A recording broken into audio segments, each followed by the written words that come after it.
So during this video, we're going to dive in deeper to explain specifically the difference between our global rules and our client rules inside of the new Ledgersync global rules engine. So if you're on the transaction page, we're going to come back up to the top here and we're going to click on Rules Engine. Now, I'm going to go into a client file here that I know I've got a whole bunch of both of these because I want to try to explain the difference. The logic behind our whole process is if you have many different clients using QuickBooks Online, I'm sure you've noticed that every time you bring on a brand new client, you have to set up a brand new set of rules to take care of all the transactions in every single company file. Those rules are what we call our client rules. And again, if you didn't watch the first video, we have the ability that you can actually import your existing rules from QuickBooks Online. You basically take the file, download the file, and then upload it into ours, and we'll be able to pull it right in. Those rules, since we have your full chart of accounts and vendor list, will pretty much should map out almost exactly very easily. Quick review, select them, pull them right in.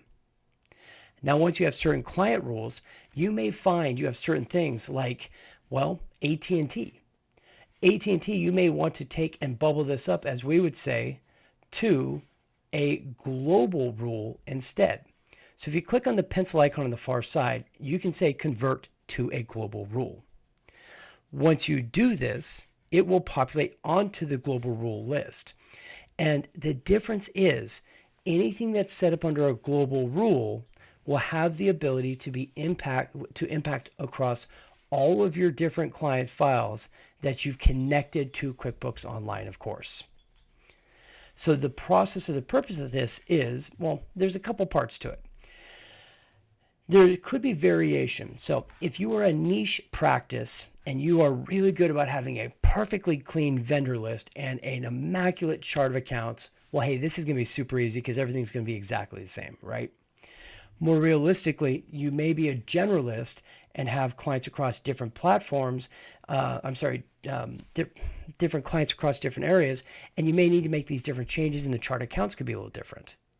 So we set up these global rules on purpose that when you create it, you're basically going to be assigning it by a name and then what we call a certain global category. I'm saying that because on the far side here, under global categories, once you create one like that, such as our insurance, this is where you have the ability to create the global category. Always put a description to make sure that anybody's is interacting with this part knows what should go under this or not. Then you would map out per client what account you want this to go to. So as an example, imagine you have one account that it's, instead of just being insurance expense, it's insurance expense, sub account, umbrella, or insurance, umbrella insurance is just the primary. You can map out to the individual client files where you want this to go to with a single global rule, and it will still go and map to the right place. Another key thing to know is a client rule will always override a global rule.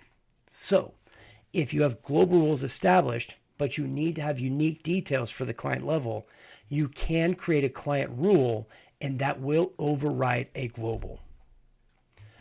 Once you see all that information that's in there, let's go back again real quickly and talk about what the transactions look like. So I went back, hit my bank accounts, went to transactions, and I'm going to go to one of my accounts that I've got all my transaction stuff in. The way we've tried to set this up, basing it initially off of QuickBooks Online, we've tried to give you guys a very, very common feel to the idea of like a full review, a categorized, and excluded. What that means is, as transactions are being pulled in, your transactions will be run through based on rules, and the blue transactions will be your client rules. Green transactions will be global rules. To show that again, I'm going to go to a different client, Matthew 1, which we connected in the last video, and you can see immediately we have all these different rules that are showing with green here. So these are all global rules based in comparison to client rules. The other thing you'll notice as these are populating in, when you have vendors that are bolded like this, This means that we're trying to suggest a vendor because it doesn't exist already inside of your vendor list for that specific client. We do this to make it easy to where if you want to, you can quickly add on a brand new vendor, and this will get pushed into QuickBooks Online, as well as if I come back up here, now look at the vendor list for that one, type in Microsoft, we'll see it there. So we're able to create the vendor or the chart of accounts in Ledgersync, push it back to QuickBooks Online. If you make changes there, we'll see it. If you refresh, pull it back this same way. So we'll leave this video here at this moment, but in our next one, we'll dive in a little bit deeper on how to actually start working with transactions, how to move them from for review to categorized or even excluded to start organizing all of your data.